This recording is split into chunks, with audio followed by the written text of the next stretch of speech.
Vous savez, lors du conflit ivoirien-libanais, opération chasser les Libanais de la Côte d'Ivoire, là, où j'ai fait un certain nombre de vidéos là-dessus pour expliquer à quel point, dans quelques années, les Ivoiriens seront grand remplacés. Un certain nombre de Libanais, et c'est normal, se sont insurgés face aux insultes, aux menaces qu'ils recevaient, en expliquant qu'ils se sentent pleinement ivoiriens, qu'ils sont dans leur pays, que eux c'est des travailleurs, que les Ivoiriens c'est des danseurs des coupés décalés, qu'ils aillent bosser. Et cette fille métisse qui est de mère ivoirienne et de père libanais, ben, ça l'a blessée forcément parce qu'elle a une famille des deux côtés. Mais ce qui est intéressant, c'est que, en tout cas, dans le cas des métis qui se sont exprimés, hein, bien qu'ils aient les deux côtés et qu'ils vivent dans la terre du parent noir, ils ont beaucoup plus pris le côté libanais. Et ça s'explique tout simplement. Hein. Ben, tu vas du côté du puissant. C'est tout. Ils ont l'argent, ils ont la puissance, ils te protègent, tu as énormément de privilèges. Donc tu prends ce côté-là. Je reste persuadé que si c'était l'inverse, ils auraient pu le côté noir. Les humains, on est comme ça. Rien de nouveau sur ce terrain.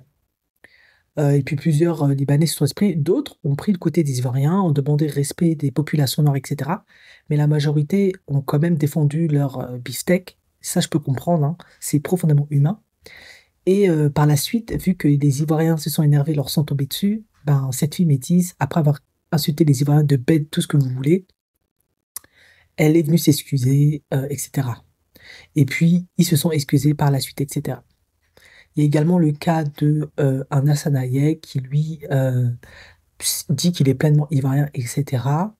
Et il a également exhorté ses frères libanais à être beaucoup plus attentifs aux Noirs, à les respecter, à les considérer. Alors moi, j'attends toujours de voir la femme noire d'Hassan Hayek. Peut-être pour beaucoup, c'est pas important, mais pour moi, ça l'est. Je pars du postulat que si tu es là depuis plusieurs générations, tu te sens pleinement ivoirien. Il me semble qu'il est musulman. Tu peux avoir ta femme libanaise et avoir une deuxième femme noire. Pour moi, c'est une bonne étape pour prouver à quel point tu n'as aucun problème, aucun complexe à mélanger ta semence avec la mélanine noire. Oui, là, je serai convaincu.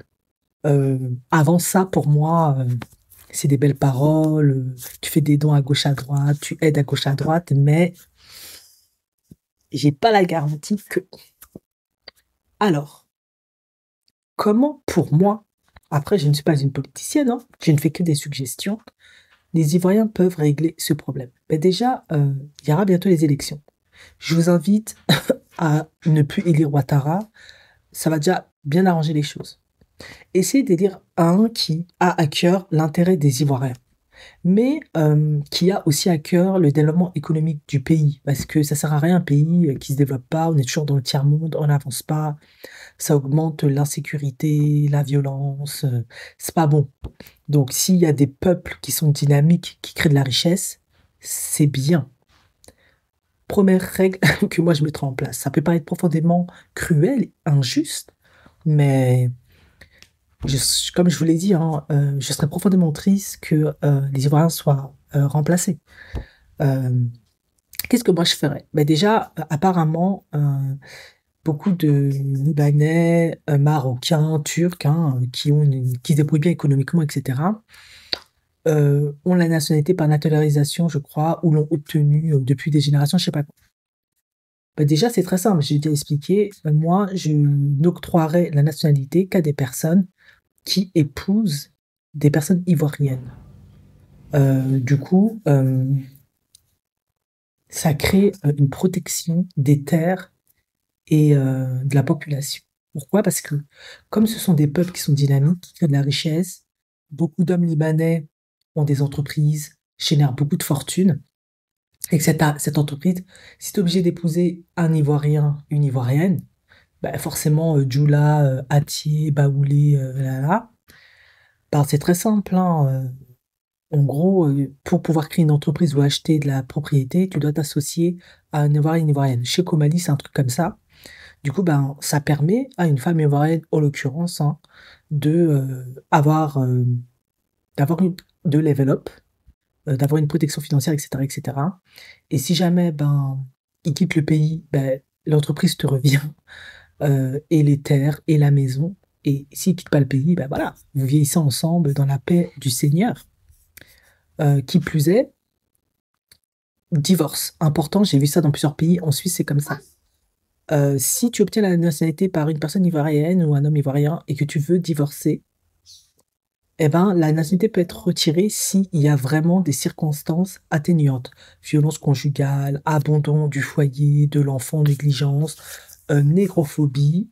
D'ailleurs, je mettrai une loi dans mon gouvernement contre la négrophobie, claire et nette. Toute manifestation de négrophobie, etc., mise en esclavage, et c'est valable pour les Noirs, est sanctionnée. Vous faites 1 à 2 jours de prison sans équivoque. Ça, déjà, je commencerai à faire pour protéger ma population. Du coup, ben, tous ceux qui ont la nationalité là, hein, les Libanais et autres et tout, etc., je leur retire. Et je mets des permis de 10 ans renouvelables, excepté si tu épouses une Ivoirienne ou un Ivoirien. Et tous ceux qui ont épousé des Ivoiriens et des Ivoiriennes, eux, ben, je leur laisse leur nationalité. Ça, c'est déjà la première chose. Compris, je retirais tous les nationalités aux Libanais étrangers qui vivent sur le sol. Ceux qui ont épousé femmes, hommes, ivoiriens, ok, pas de souci, vous avez la nationalité au bout de quelques années. Vous avez eu des enfants, ok, ils ont la nationalité. Cependant, tous ceux qui n'ont pas fait ça, je leur retire la nationalité, je leur donne des permis renouvelables 10 ans.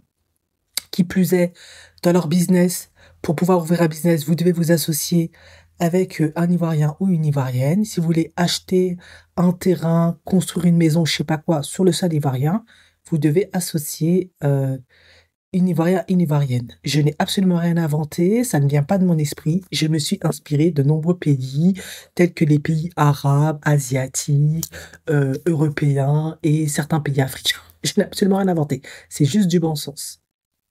Ensuite, comme je l'ai déjà dit, si jamais vous voulez divorcer, la nationalité peut être retirée à la demande de l'Ivoirien ou de l'Ivoirienne s'il y a vraiment des véritables circonstances atténuantes, comme je les ai déjà citées. Autre point, si vous avez une entreprise, je ferai comme aux États-Unis pour la communauté afro-américaine. Je sais que ça a été beaucoup décrié, mais moi j'ai trouvé que c'était excellent, car ça a permis à la communauté afro-américaine d'accéder à beaucoup plus de choses, à créer une véritable bourgeoisie, une indépendance économique, etc., avoir accès aux universités, etc., à sortir vraiment de, de, de l'état d'esprit d'esclave, etc., etc. Je mettrai des quotas de recrutement dans les entreprises. Les entreprises, pour moi, si c'était mon gouvernement, je vous assure, je ne serais jamais présidente d'aucun pays, donc je peux délirer. Un quota de 10 à 20% dans chaque entreprise étrangère, obligation d'employer une ou un Ivoirien. Alors, je suis magnanime, je sais parfaitement que les compétences, les diplômes, ça peut être compliqué, on n'est pas sûr de tes qualifications réellement, si ça a été acheté, si t'as couché avec ton prof d'université, je sais pas quoi, si t'as payé. Donc, vous pouvez recruter les Ivoiriens à travers le monde, États-Unis, France, Canada, Asiatique, nanana. Voilà. Comme ça, il n'y a pas de souci à ce niveau-là. Si, mais 10 à 20% de quotas de recrutement dans les entreprises de personnes ivoiriennes. Ça, déjà, je ferai ça. Qui plus est, dans mon programme politique, qu'est-ce que je ferais utopique? Bah, les entreprises, vu que moi, mon programme est plutôt axé est plutôt axé sur les femmes et les enfants. Je pense que c'est extrêmement important dans un pays de prendre soin de ces personnes-là. Qu'est-ce que je ferais? Je demanderais, parce qu'il y a les impôts bien évidemment, mais au lieu d'alléger les impôts d'une certaine manière, je leur demanderais d'investir. Déjà, je rendrais l'école gratuite pour tous les enfants ivoiriens, garçons comme petites filles. Maintenant, comment je vais pouvoir financer ça? Je demanderai à chaque entreprise étrangère de donner 10% ou 20%. Ça, faudra voir au niveau des budgets de l'État, comment ça se calcule, comment ce sera défini, d'investir dans l'école, en fait. Et oui, chaque entreprise étrangère investit dans l'école 10 à 20% de son bénéfice, des impôts, il reverse là. fourniture scolaire, rénovation, paiement des frais de scolarité des enfants jusqu'au baccalauréat, etc., etc. Et pour ceux qui sont excellents, brillants, qui sont vraiment démarqués à l'école et qui ont réellement le potentiel d'aller étudier à l'étranger, de faire des grandes universités, etc., bah, octroi de bourse, etc. Ça, je mettrai ça en place clair et net parce que il est évident que si on veut sortir bah, un pays du tiers-monde, ça commence par l'éducation. Les Occidentaux l'ont fait pour ça il y a très longtemps. Et puis les Asiatiques, c'est le premier pôle sur lequel ils ont investi, l'éducation. Comment on le finance, hein, ben, les entreprises étrangères peuvent parfaitement y contribuer. La santé, pareil, 10 à 20%, je prends chez les entreprises étrangères, investissent dans les hôpitaux, les frais de santé, matériaux, etc., etc. Ça déjà, je ferai ça. Voilà. Ensuite, euh, je sais que beaucoup de, on l'a vu, hein, beaucoup de personnel de santé, surtout les infirmières et tout, ne sont pas super bien formés. En tout cas, elles n'ont pas beaucoup d'empathie vis-à-vis des personnes, elles les maltraitent quand elles accouchent et tout, c'est très compliqué. Ça, j'axerai aussi des formations sur ça.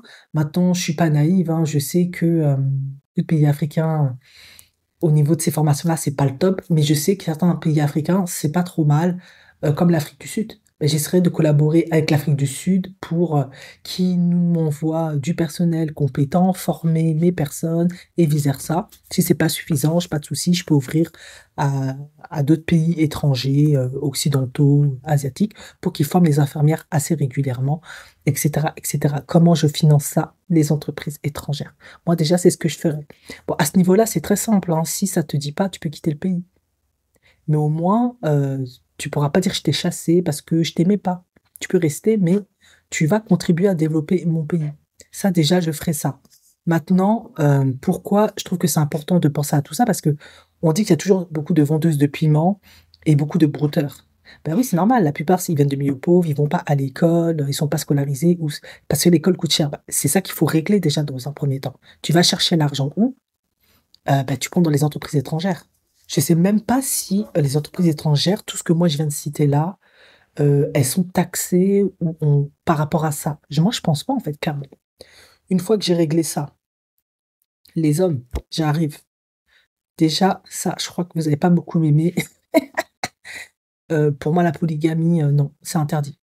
Si tu t'es fait le choix d'être polygame, no way, je fais comme en Asie, ceux qui voulaient un deuxième enfant, euh, t'as une amende. Voilà, tu paieras une amende chaque année, ou peut-être chaque mois, faudra voir, parce que tu as décidé d'avoir une deuxième femme. Pourquoi? Parce que à un moment donné, il faut aussi discipliner les gens. Comment voulez-vous sortir, vous développer si vous n'êtes pas discipliné, si vous ne disciplinez pas votre bangala, votre comportement, si vous n'êtes pas concentré sur votre famille et vos enfants? Ben, amende, hein. Tu auras une amende, une exonération des impôts, tu as un deuxième bureau, euh, un enfant sort dedans, pareil, amende, taxation, majoration, voilà. Quand vous serez fatigué de payer, vous allez vous discipliner, vous allez être plus diligent. Pourquoi je décide de faire ça? Parce qu'en Occident, ça a été prouvé que beaucoup d'hommes noirs savent être parfaitement disciplinés. Bien sûr qu'ils aiment toujours les femmes, bien sûr qu'ils aimeraient bien draguer, bien sûr qu'ils aimeraient bien goûter, croquer à gauche à droite, mais beaucoup d'hommes noirs sont extrêmement disciplinés. On a observé que quand ils sont avec les femmes whitey, ils sont beaucoup plus disciplinés pour une grande majorité. Ben, c'est normal. C'est pas que la femme whitey, elle est plus intelligente, plus maligne ou meilleure. C'est pas ça. C'est parce que les lois font que si ils s'écartent trop, ils vont payer des pourcents alimentaires, ça va être trop compliqué, les charges vont être divisées parce qu'elle va partir et ça va être très compliqué pour eux financièrement, ils vont pas s'en sortir. Donc, ben, c'est sur ça qu'il faut axer. Tu leur compliques tellement la vie financièrement qu'ils vont se calmer. Et puis, s'ils se calment pas, bah, prison. Eh oui, voilà. Bon gars là, discipliné, prison. Une journée de prison. T'abandonnes femme et enfant. Non, moi, mon gouvernement, il sera redoutable. Pensez que c'est pas possible à mettre si, dans beaucoup de pays à travers le monde, ils ont des lois comme ça. L'adultère est condamné. Bon, est-ce que je vais condamner l'adultère pour les hommes africains? Non, je fais quand même pas ça. Je vous laisse un peu d'espace parce que je sais que vous êtes comme vous êtes. Par contre, polygamie interdit, tu veux être polygame, exonération d'impôts, ou tu te prends une amende. Tu fais enfant dehors, bon, je sais qu'on est en Côte d'Ivoire maintenant, on reconnaît les enfants, etc. Tu t'en occupes pas, abandon, machin, machin, la femme vient se battre, je sais pas quoi, une journée de prison, deux jours de prison. T'as intérêt à faire en sorte que T'as intérêt à aller au Mali, au Sénégal, eux, ils font la polygamie parce que si on t'attrape dans mon gouvernement, ça va chauffer. Déjà, il y aura ça, ce sera clair et net. Autre point que je pourrais améliorer. Ben voilà, il y a beaucoup de gens qui font le beaux-arts. Ils prennent la mer, la route et tout parce qu'ils trouvent pas de boulot, c'est compliqué, etc. Moi, j'ai un peu observé, je ne prétends pas tout connaître, je vais pas mentir, hein, mais j'ai un peu observé aussi qu'est-ce qui peut faire aussi que quand ils arrivent en Occident, beaucoup ont du mal à s'en sortir. Ben, c'est parce ils savent pas faire grand-chose de leurs dix doigts. Ils n'ont pas de compétences clés, de savoir-faire, etc. On sait que beaucoup de asiatiques ont des compétences de travailler dans des ateliers, d'autres ils peuvent faire du jardinage, j'ai un peu vu ça dans les populations portugaises. Certains vont faire le ménage, d'autres peuvent faire du jardinage, etc. Ben, j'axerais aussi dans la formation des hommes qui sont là, plomberie, bon, déjà informatique, parce que la nouvelle technologie, c'est ce dont on a besoin. Maintenant, j'ai parfaitement conscience, tout le monde n'est pas bon en informatique, n'est pas à l'aise avec les ordinateurs, c'est compliqué, il faut pouvoir les financer, il faut trouver l'argent, etc. Donc, j'axerai aussi dans électricité, plomberie, jardinage, maçonnerie éventuellement. Mais ces trois pôles-là, je formerai les gens dedans. Comme ça, s'ils font Beaux-Arts, ils vont à l'étranger, ils vont dans les pays du Maghreb. Vous aimez bien aller là-bas vous faire malmener. Bon, soit. Au moins, soyez utiles de manière, voilà. Vous ferez du jardinage, électricité, plomberie, mécanique éventuellement. Voilà. Les formations où tout de suite, tu t'employer, t'utiliser, tu peux vite travailler, tu peux vite être utile. Voilà, j'axerai dedans.